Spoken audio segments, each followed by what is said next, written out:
Titanic mysteries and facts एक। Titanic का दो टुकड़े होना अभी भी मिस्ट्री है।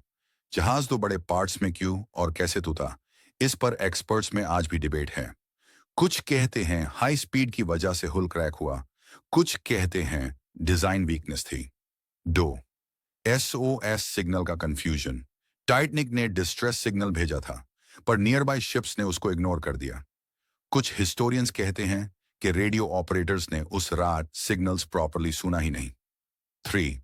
Californian ship mystery. रात में टाइटैनिक के पास एक और शिप था, एसएस कैलिफोर्नियन। उसके क्रू ने टाइटैनिक के रॉकेट्स देखे पर हेल्प नहीं भेजी। अब तक ये सबसे बड़ी मिस्ट्री है कि उन्होंने रिस्पॉन्स क्यों नहीं किया। 4. टाइटैनिक के पास बिनोकुलर्स ही नहीं थे।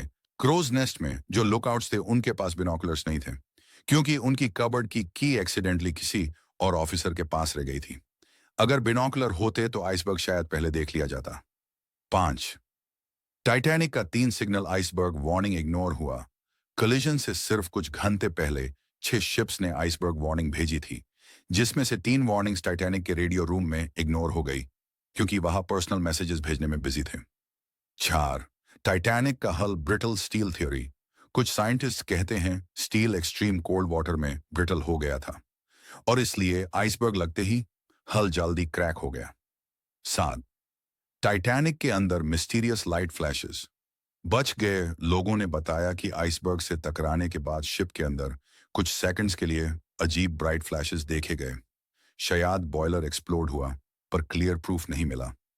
8. टाइटनिक का व्रेक 83 साल बाद मिला। व्रेक 1912 में डूबा, पर 1950 में जाकर मिल पाया। व्रेक के अराउंड कुछ लोगों ने गोस्टली साइलेंस और अनयूजुअल साउंड्स रिपोर्ट किए। Submarine sensors.